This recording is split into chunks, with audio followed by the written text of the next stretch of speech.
Hello, everyone, and welcome to the Golden Astrologer Podcast. This is Deb McBride, and I am with you recording this on Sunday, the 24th of May in the year 2026. And I am in lovely, beautiful, dark Escazú, Costa Rica. And I want to first talk to you about the program that I'm going to be presenting soon, and it is called Resplendent Becoming. And I'm starting this program. It's going to be an 8-week program. I'm starting it on June 10th, and I invite you all to join me because I really think it's going to be a wonderful experience. And I'll explain what this is about. This came about after several years of my searching for something above and beyond what I already do. And it's a journey for people moving through deep personal transition, as I have been in these last 4 years. It's about identity change. It's about reinvention. And if you are in this strange, bizarre, in-between space, and you're trying to navigate the void between here and there, and you feel like your old self, your old version of yourself, no longer suits you, but the new one hasn't fully arrived yet, this is a very interesting space to be in, and it's very uncomfortable. And in my own exploration through this process, I have not found that, even though I have had wonderful mentors, there's not much guidance in this area, and I really felt that this was needed. So we're going to meet weekly on Zoom. I'm going to make recordings of all the sessions. There'll be homework. I'm going to probably have a Facebook. I'm going to create a private group, but it'll probably be on Facebook so that I can put the video replays there, and everyone can post their thoughts and experiences, and people can feel supported by each other and by me. And you're going to have a good, close connection to me during this program. So it's not like I'm going to have 500 people here and we're going to be, fighting for my attention. That's not the way it's going to be. It'll be a small group. The investment is $797 for the full 8 weeks. I can offer payment options as well. And, there is this direct access to me throughout the process. So I invite you. I would love for you to join me. This will be a wonderful experience. We're going to go deep. And if you have questions or would like some more information, I've described it on my website, thegoldenastrologer.com. And you can go to Astrologer's Thoughts, and it's there. There's 2 posts about it, the first one and the second one. And I've described my process and where I've been. I'll be sending out more information about it in the next few days and weeks. You can join my mailing list at Astrologer's Thoughts on my website. As you go to my website, the little box will pop up and you can just put your information in there and be ready on my mailing list. And you can also email me for certain to ask me some questions, and that would be either deb@debmcbride.com or info@thegoldenastrologer.com, and I am happy to answer your questions about this program. I'm really excited. I'm looking forward to guiding people through this process. I didn't want to just call it Navigating the Void. I thought that was, kind of blah. And resplendent is like the resplendent Quetzal here in Costa Rica in the cloud forests. So onward to the week ahead, and we've got some very interesting aspects happening right now. And the first one would be the Mars square Pluto aspect that I spoke of last week. Now that is happening tomorrow into Tuesday morning. So if you live in the Eastern time zone, it's going to be 2 minutes after midnight Tuesday morning. If you live in the Pacific time zone, it's going to be 9:02 p.m. tomorrow night. If you live in Europe, it will definitely be on Tuesday sometime early morning. And I'm already feeling it. I think I started to feel it last night. It's happening. So the exactitude of it is, yes, that's when we know it peaks and then it's going to finish. But I can tell you this is intense. And my sun in Aquarius is involved in this because of Mars where it is in Taurus and Pluto where it is in Aquarius. So my sun is kind of mixed up in this and I really feel it. And if I'm feeling it, I'm sure other people are feeling it as well. It's a hot under the collar aspect. It's Mars and Pluto. It asks for transformation, but a transformation and a transcendence of one's passions and especially anger.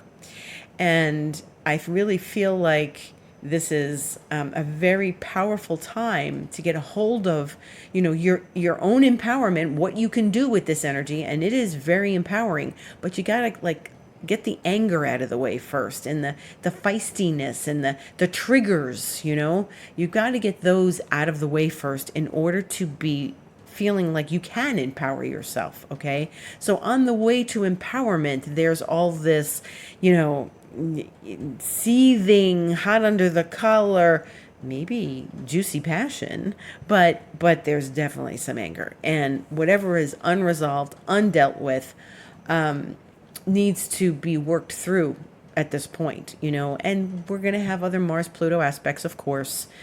Eventually Mars will go into Leo, not soon, but it'll go into Leo and it'll oppose Pluto, and that's another whole Mars Pluto event that brings up these kinds of energies that are uncomfortable. This is not a comfortable aspect. I also, you know me, I'm going to warn you about driving under this aspect, driving under the influence of Mars Pluto. And you've got to be careful about this because, road rage is out there and it's a real thing. Okay, so that's part of it. And then there's also just the edginess of how you're feeling when you're walking around, getting through your day. Who's going to pick a fight with you? Who are you going to pick a fight with? How can you avoid picking a fight? And you've got to stay in your empowerment, and that means level-headed. You could walk away from an argument saying, you know what, I should have really let them have it. But the thing that's really hard about that is then you've got to deal with the ramifications of it, and it's not always pleasant. So you can defend yourself, you could stand up for yourself, you can be, put up that boundary and put up the wall, but you've got to come back to yourself afterwards and be okay. And Mars Pluto is a complicated one. It happens a couple times a year.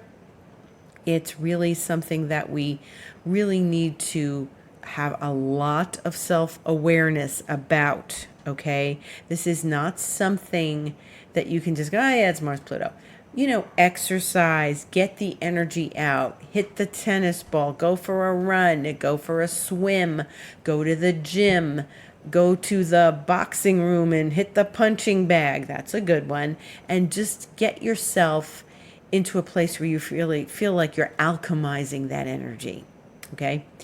And that's what's behind this. So you've got to alchemize it. And sit with yourself. Please sit with yourself and try to understand. If you really feel things coursing through your body and they're hot and bothered, you've got to sit with yourself and find out where it's coming from. What triggers this? It's not just, Deb can say it's Mars Pluto, but it's not just that. There's something in your life that represents this and helps this along. So there's been something maybe in the background of your life that gets the alarm system in your nervous system going off, and you need to sort of sit with that and be present with it and understand it before you get hot in somebody's face, or hot behind the wheel of your car.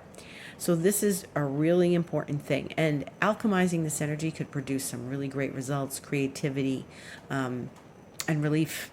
So I highly recommend spending some time with this and doing a little maybe self-healing, self-journaling, self-connection, being with this energy and understanding it on a profound level. And really hoping to have some sort of transformation during the process. Anytime an inner planet gets together with Pluto, especially in a hard aspect such as a square like this, we're hoping that there's something deep and profound that we realize and we open to and we clear out as well. And, Venus or the moon or sun or Mars or Mercury. And the moon is quick, though. The moon might be a little bit of a trigger. But really, especially Mars. Mars is pretty feisty, as we know, and it's there with Pluto stirring the pot. So, what pot gets stirred for you? What uh, what does that feel like? Where do you feel it in your body? Because Mars is very physical, even though it's not in its rightful place. It's not in Scorpio. It's not in Aries. It's now in Taurus. That's really physical. Okay, so we want to pay deeper attention to this because we want to understand the physicality of it and where it lands on our body and why. Why is it there? What's it doing there? Like, why is it in your stomach? Why is it in your throat?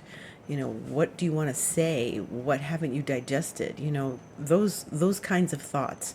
The emotions are the body. So working with them during times like this is really, really important. And then Pluto gets a nice kiss from the sun the next day. So Tuesday the 26th, Sun in Gemini trines Pluto in Aquarius at 11:53 a.m. Eastern Time.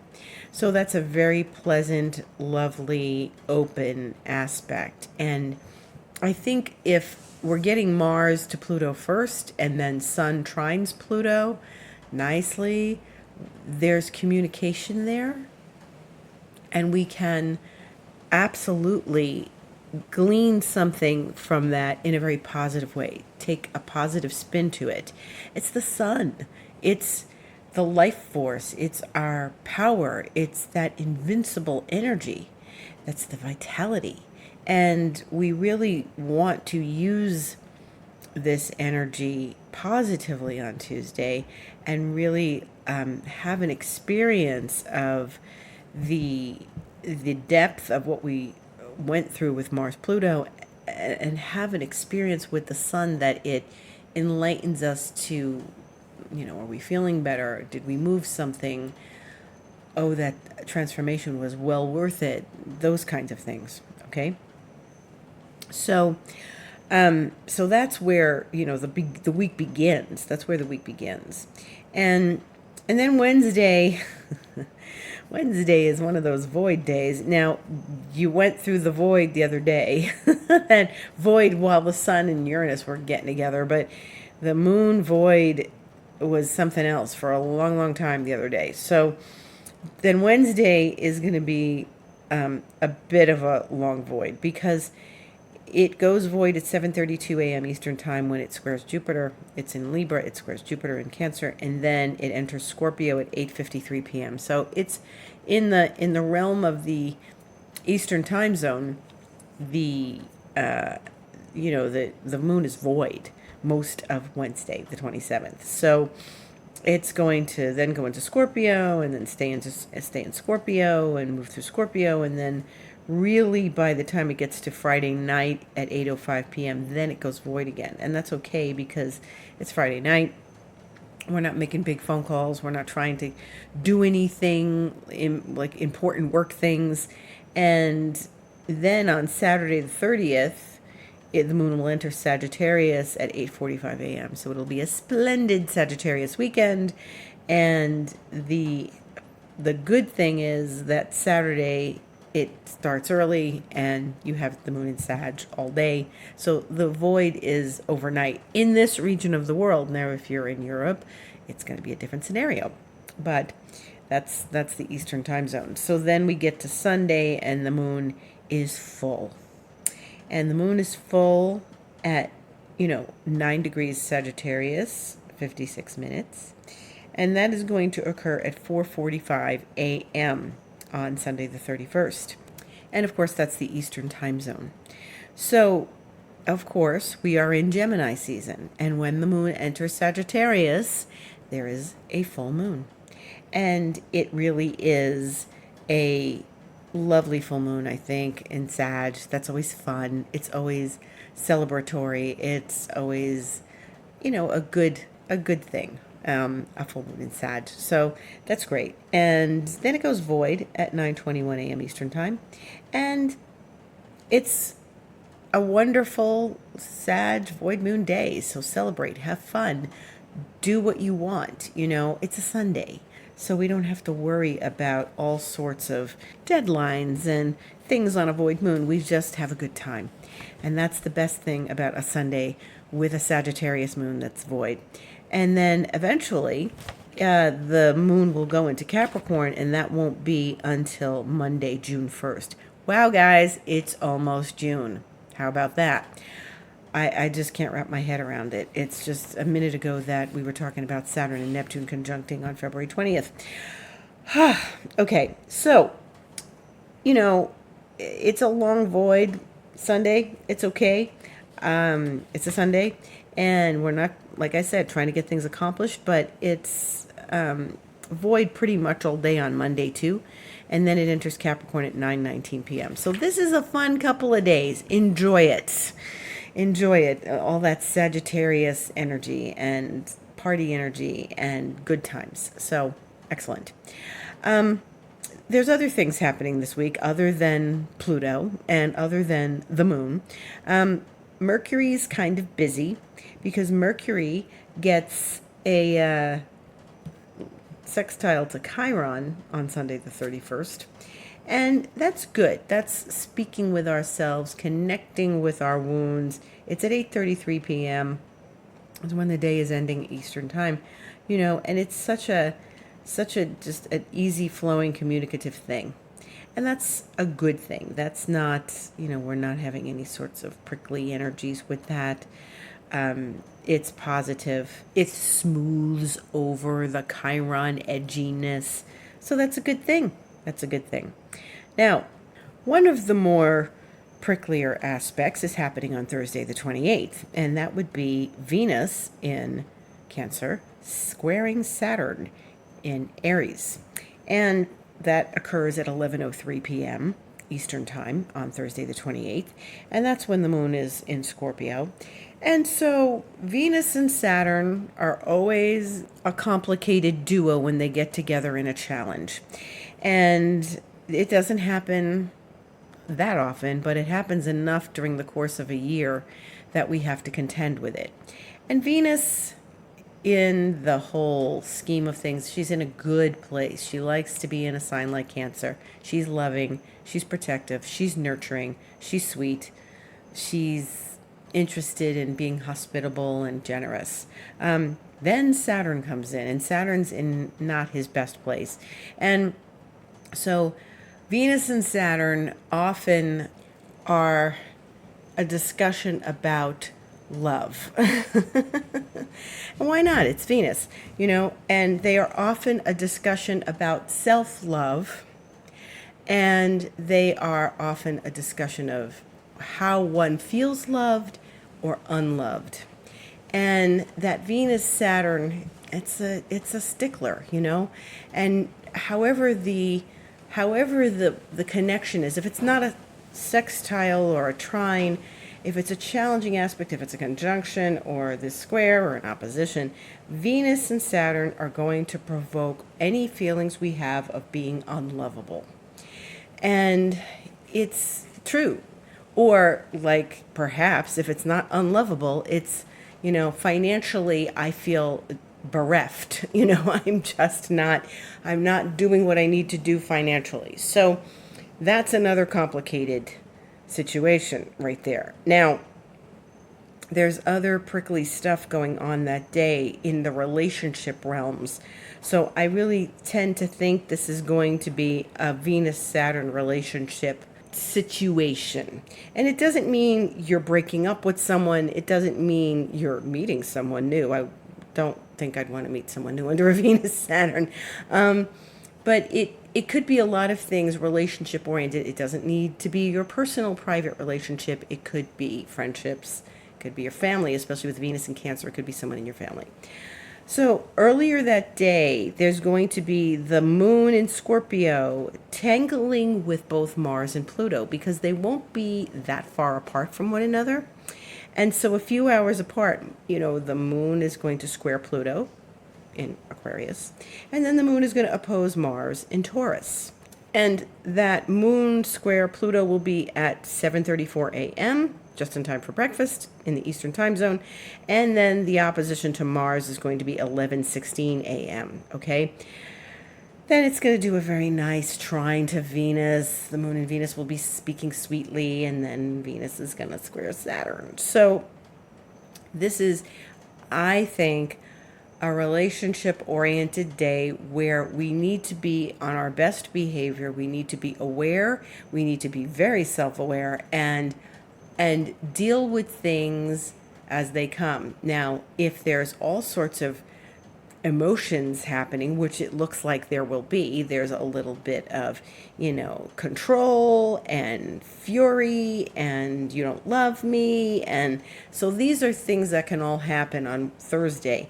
And actually, if I had to pick a day this week, I would say that would be the one. Tomorrow too, Mars, Pluto, but they're going to get triggered, that Mars and Pluto, by the moon on Thursday. And so they're not just going to separate and forget about each other. They're getting looped back in with the moon in Scorpio.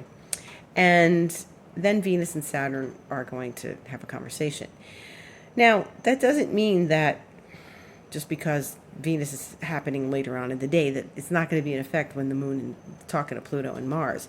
It's all there. It's all happening. And the moon is moving fast. Moon always moves quickly, more than Venus does. And so it's going to make things trigger, And so if you're having your morning coffee with your spouse and you're having a discussion that's a little hot under the collar, and I don't mean in the good way, I mean in the prickly way, then, you're going to know what I'm talking about.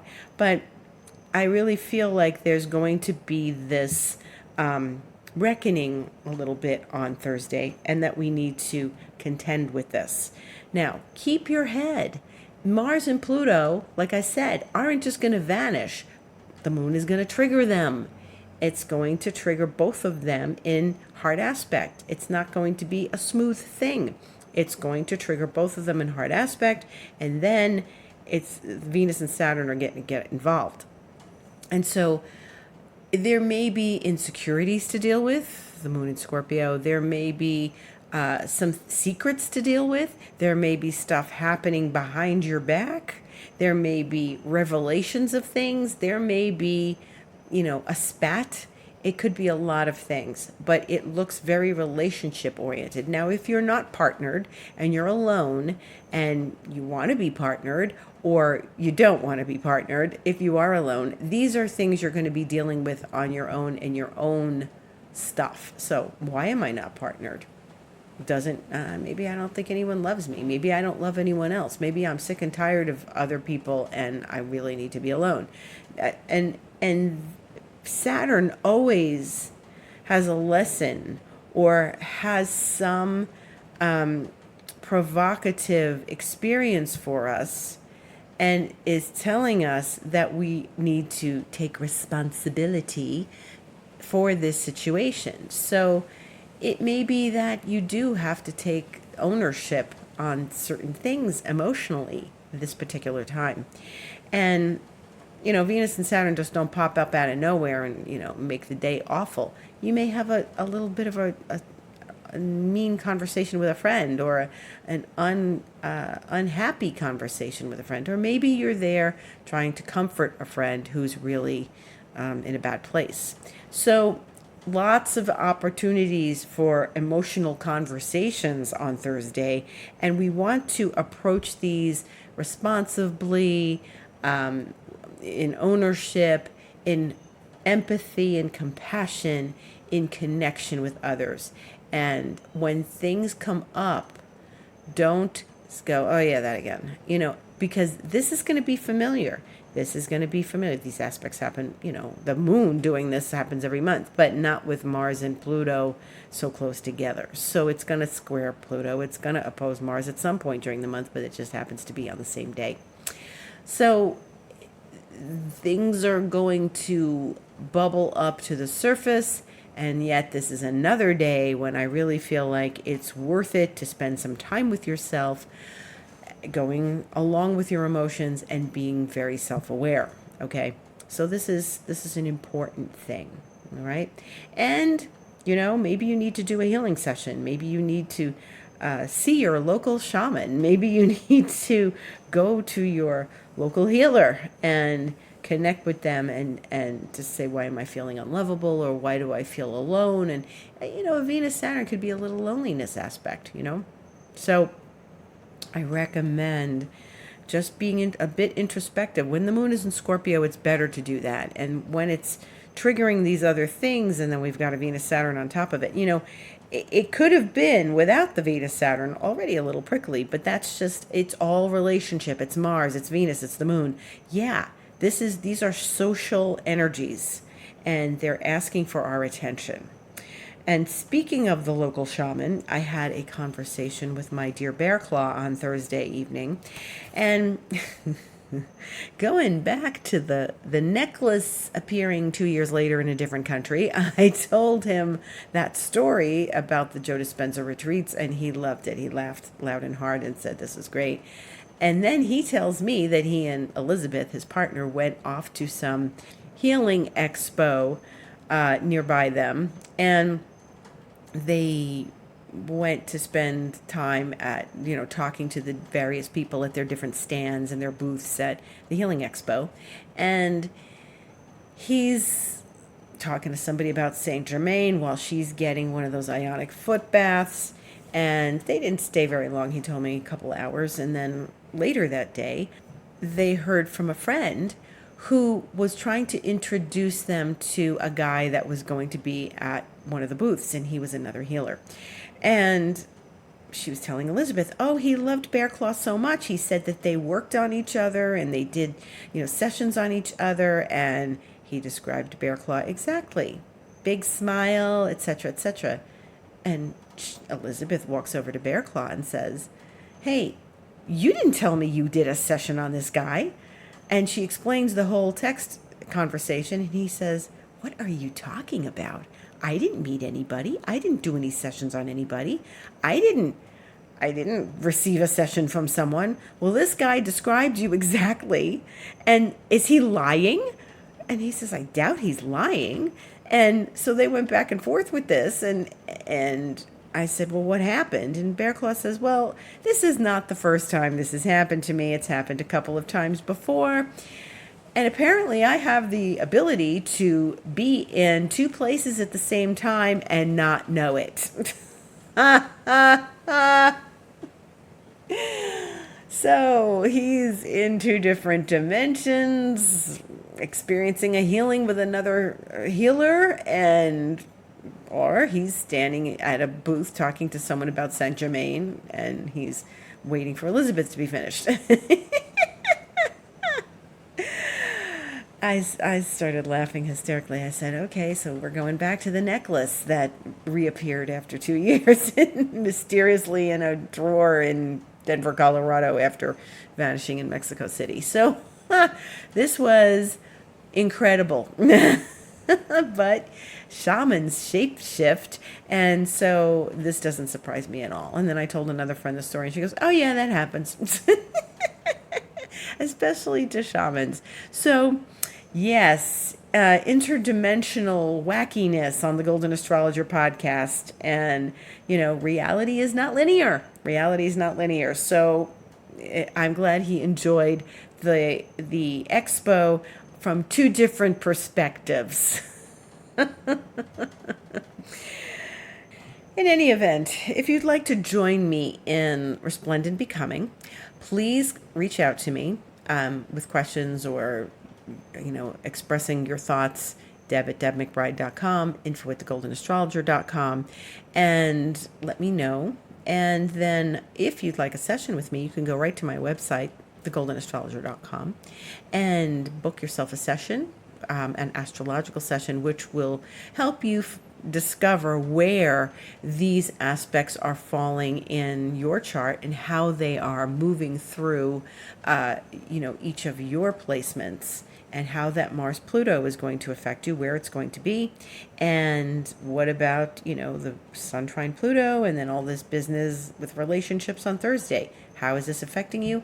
Come visit with me. Click book online on my profile on the Golden Astrologer website, and just, set up your session. You can also set up a Reiki session with me.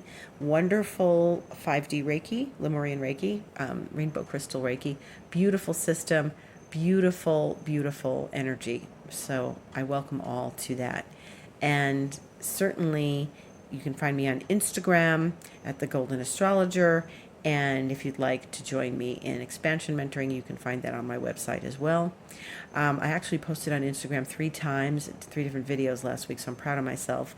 And, this podcast will be available to you always. I'm here every Sunday, and I post it usually right after. And it's available anywhere that podcasts are distributed, like Spotify and Amazon and Apple. And then it also shows up on YouTube as well. So I welcome you into my world. And thank you for listening. And thank you so much for being here with me. And gratitude to each and every one of you. Many blessings to you for this week ahead. Take it one step at a time. Breathe through it. Do some breath work. Do some meditation. And open your heart.